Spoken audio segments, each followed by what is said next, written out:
My name is Helen Joyce Whitmore.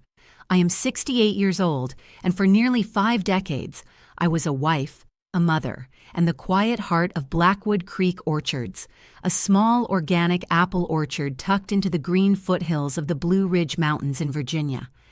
My hands, though stiff with arthritis, still remember the feel of turning dough into sourdough loaves and pruning the trees at dawn alongside Stanley, my husband. 3 weeks ago, I buried him. Stanley and I had been married since 1981. We built everything together, this orchard, this house, this family. And yet, the morning after his funeral, I realized I might not have built what I thought I had. Or perhaps it simply wasn't enough to hold on to my children. Stanley died of pancreatic cancer.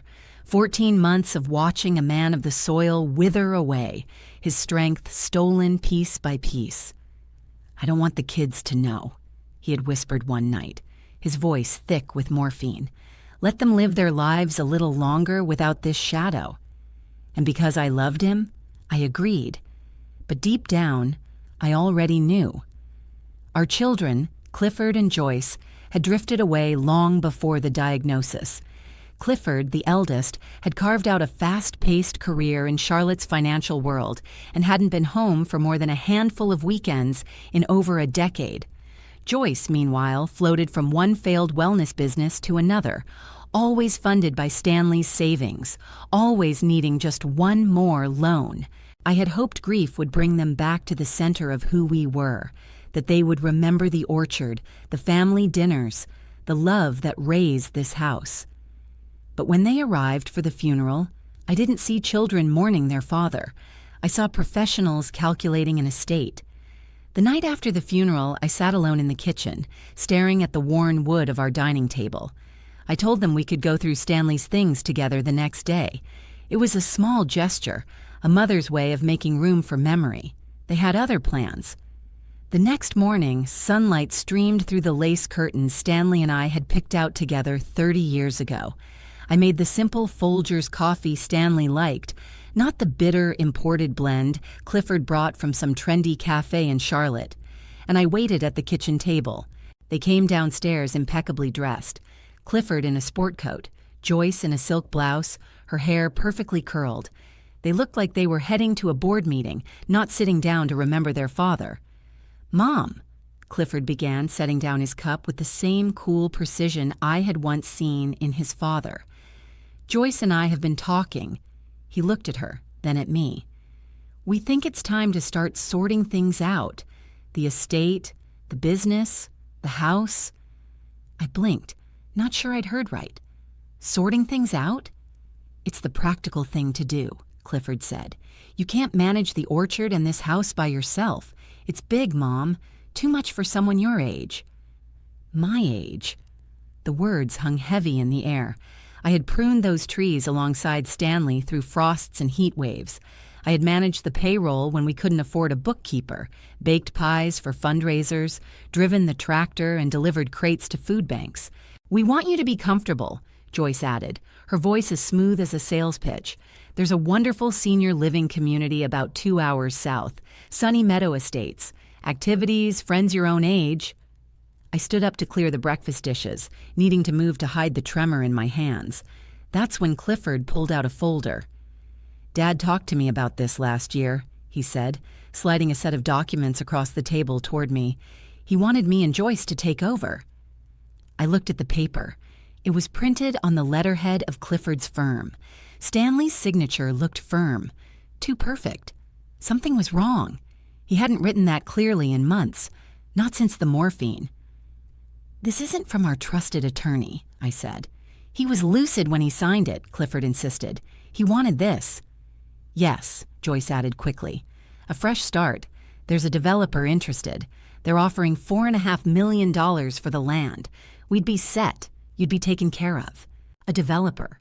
They wanted to sell the orchard, bulldoze it, replace a lifetime of harvests, sustainability, and community support with concrete and subdivisions. "You're talking about selling your father's life's work," I said quietly. "Mom, be reasonable," Clifford said. "The orchard can't last forever." I felt something ignite inside me, a slow, hot fury I hadn't felt since I once chased a coyote out of the chicken coop. I looked at both of them, my children, and said with a steady calm, "Show me the will." Clifford faltered, pushing the folder again. I didn't touch it. "I'm going to lie down," I said. "We'll talk tomorrow." But deep down, I knew. There would be no talk tomorrow. They weren't grieving. They were executing a plan. I didn't sleep that night. I lay awake in the bed Stanley and I had shared for decades, listening to the creaks of the old farmhouse and the wind rustling through the apple trees outside. Every sound was familiar. What had become strange was the silence in my children's hearts. In the morning, the smell of coffee filled the house. Not the warm, nostalgic brew, but a sharp, bitter, imported one. Clifford's coffee. I moved slowly, my joints aching more from betrayal than from age. When I came downstairs, they were already waiting. Coats on, a suitcase packed. The suitcase was not mine. "We packed a few essentials for you," Joyce said brightly. "We thought we could drive you down to Sunny Meadow Estates today, just for a look. You don't have to decide yet." "I am not going to a senior living community," I said, pouring myself a cup. Clifford checked his watch. "Mom, be reasonable. The paperwork is already in motion. The deal with the developer closes next week. You can't stay here." "I've lived here my entire adult life," I replied, my voice calm. "This is my home." "It's everyone's home," Clifford said flatly. "Dad left the business to us. It's time to let go." I looked at him, and for the first time, I truly saw him. Not as the little boy who used to follow Stanley through the rows, asking about bees and frost, but as a stranger, a man who saw me as a problem to be managed. "I need my medication," I said, turning away, "and I want to grab a few family photos." Joyce nodded, visibly relieved. "Take whatever personal things you want. We'll send the rest later." Upstairs, I did not cry. I packed my pills, but I also packed something they didn't know existed. Behind a panel in the bathroom's medicine cabinet installed in the 80s when Stanley worried about break-ins, I retrieved my passport and my birth certificate. In the closet, behind his old flannel shirts, I took out a small, fireproof box. It was heavy. It held something more powerful than nostalgia, a deed. The original deed for 20 acres of land, purchased in my maiden name before our marriage. Land with water rights, land essential to any future development. When I came back downstairs, my bag was heavier, but my heart was lighter. "Ready?" Clifford asked. "Of course," I said, allowing Joyce to take my arm. I let them believe I was defeated. We drove past the fields just beginning to blossom, past the elementary school where I used to volunteer, past the library where I read stories to children. But instead of turning onto the highway towards Sunny Meadow Estates, Clifford took a turn down a secluded country road. 20 minutes later, he pulled over on the gravel shoulder beside an empty field. "This is where you get out, Mom," he said, as casually as someone announcing a stoplight. "The house and the business are ours now." Joyce's smile faltered. "Clifford, what?" "If she stays, she'll contest the will, make a scene. This is cleaner. She has her clothes, her meds. There's a gas station about 5 miles down the road." He opened my door. And just like that, they left me on the side of the road with nothing. Or so they thought. The car disappeared in a cloud of dust, leaving behind the smell of betrayal. I stood there, the wind tugging at my coat, clutching the small suitcase they had packed for me. I wasn't afraid. I wasn't broken. I was free. I began to walk, not toward the gas station Clifford had so generously mentioned, but toward town, toward my next move. My loafers were not meant for gravel roads, and the early spring sun was already warm on the back of my neck. But with every step, my purpose grew stronger. In my bag was everything I needed: my ID, my passport, my medication, and most importantly, the original deed to 20 acres of prime orchard land that Clifford and Joyce didn't know existed, land I had bought in my own name before I married Stanley. Back then, it was a precaution, in case the business didn't survive. Stanley called it our just-in-case net. Now, it was my lifeline. Those 20 acres weren't just any land. They held the only natural water source on the entire property. Without that water, there was no irrigation. Without irrigation, there was no orchard and no development. My children thought they had me cornered, but they didn't understand the ground beneath their feet. They didn't understand the weight of a legacy. I did. After nearly 2 hours of walking, my feet were blistered and aching, but I reached the outskirts of Staunton and saw the familiar sign for Miller's Gas and Go. It was small, old-fashioned, and unchanged, a place where people still used your first name and paid with cash. I sat on the bench outside, watching the cars come and go. I didn't look like much, just a tired older woman with a suitcase. But I had something far more powerful than they would ever have: the truth. Marvin Miller came out from behind the counter, wiping his hands on his apron. He'd known me for over 30 years. "Mrs. Whitmore," he said, frowning, "are you all right? You look a bit pale." "Just resting, Marvin. It's been a long day," I said. He looked at the suitcase beside me, then back at me with concern. I was real sorry to hear about Stanley. He was a good man. "Yes," I nodded. "Yes, he was." He hesitated, then asked gently, "Would you like to use the phone?" "If it's no trouble." He led me inside, past the shelves of canned peaches and sale-price cereal, to a small office in the back. I dialed the number from memory. "Our trusted attorney, Norman Jennings." "Helen," he answered on the first ring, surprised. "I've been trying to reach you. I was expecting you at the office for the reading of the will." My hand tightened on the receiver. "What reading?" There was a pause.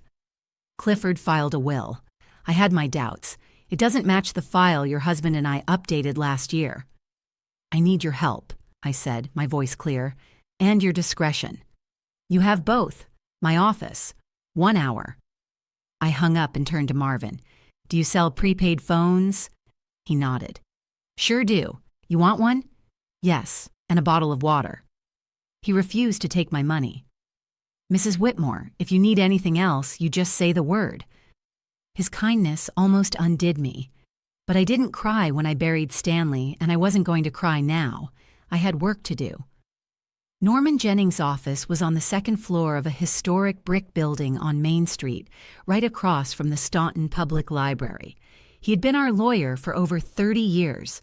Norman was the kind of man who wore a sweater vest without apology and still believed in a handshake deal. His secretary, Doris, let out a sigh of relief when she saw me. "Mrs. Whitmore, Mr. Jennings is waiting for you. Can I get you a glass of water? Coffee?" "I'm fine, thank you," I said. Norman met me at his office door. He hadn't aged much since Stanley's last visit, a little more stooped perhaps, but his eyes were still sharp, observant. "Helen," he said, and instead of leading me to his desk, he gestured to 2 leather armchairs by the window. He sat across from me, his expression grim. "Tell me everything." And I did.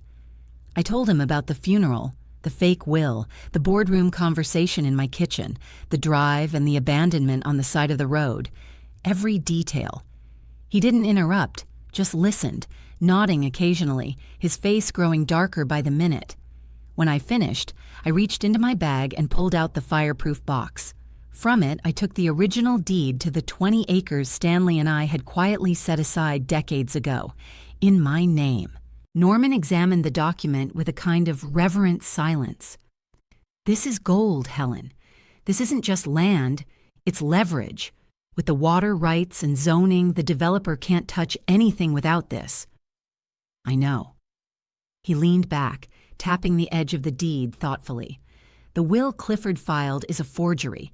I was already suspicious when I saw the signature. It was too clean, too smooth for a man in palliative care.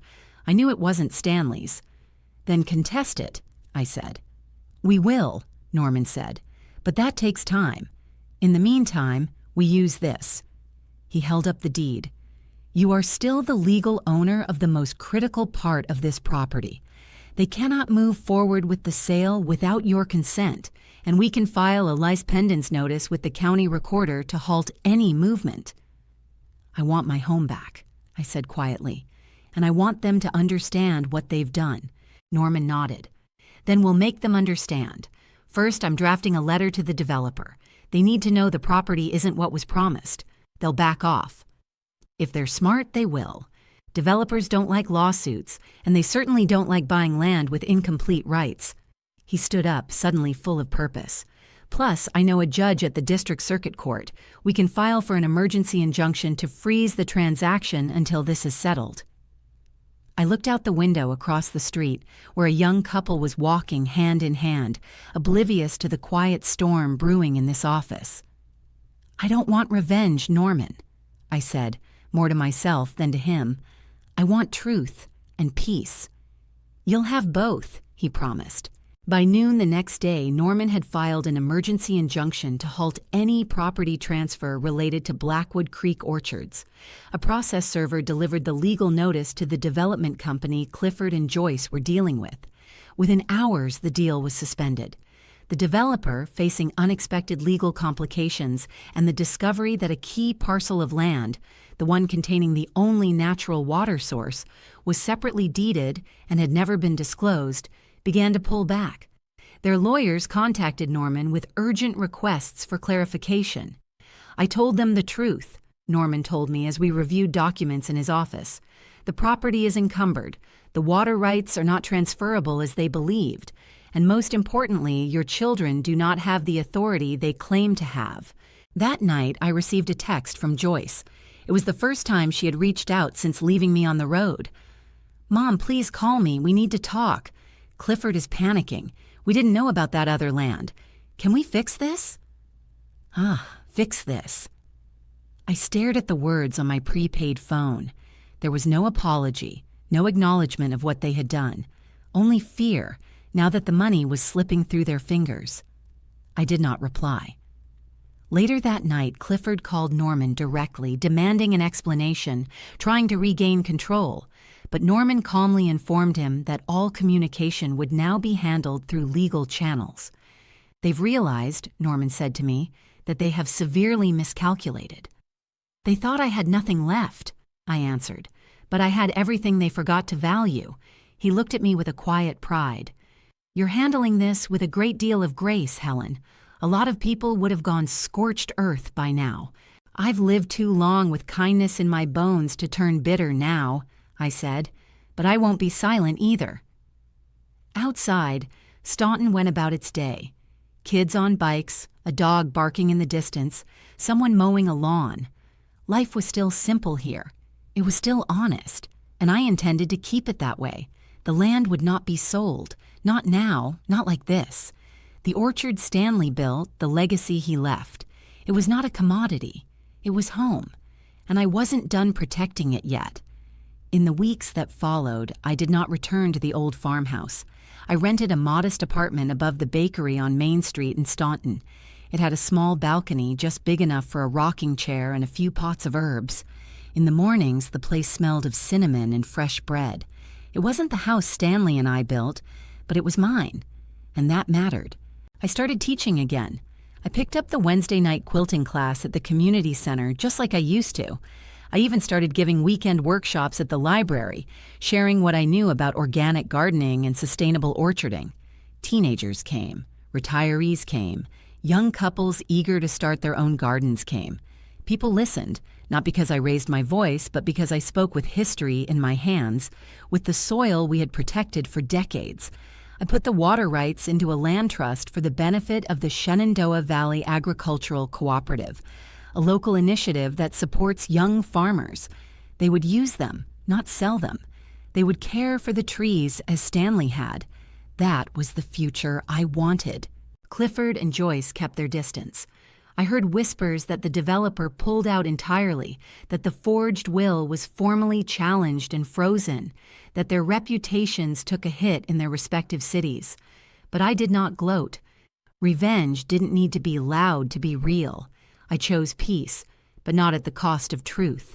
The orchard remained, blooming as it always did in the spring, and whenever I passed it on my walks, I smiled, not with bitterness, but with the quiet strength of a woman who had reclaimed not only her land, but her voice. They underestimated me, but in the end, I remembered who I was. I often think back to that moment on the gravel road, alone with a suitcase I didn't pack, watching my own children drive away without a backward glance. It should have destroyed me, but it didn't, because in that silence, I finally heard the truth I had been ignoring for years. Love is not unquestioning loyalty, and being a mother does not mean you tolerate betrayal just because you raise the betrayers. Clifford and Joyce thought they could erase me. They thought that because I was older, grieving, and alone, I wouldn't fight back, that I'd have no choice but to hand everything over. But they forgot something. Before I was a wife, a mother, and a widow, I was Helen Joyce, a woman who built something with her hands, her heart, and her mind, and I never needed to shout to be strong. What they saw as weakness, my silence, my trust, my love, was actually the power that protected me. If you are listening to this and you have ever been pushed aside, underestimated, or treated like a footnote in your own life, I want you to hear this. Your strength isn't in how loudly you fight. It's in how well you know what you're standing for. And when you hold your ground, even in silence, it resonates louder than any betrayal. My orchard still stands. My name is still on the deed, and my life is my own again. So to anyone who has ever been told, this is where you get out, I say to you, walk if you must, but do not leave your worth on the side of the road. Walk with purpose. Walk with quiet power, and when you are ready, tell your story. It might just save someone else's life.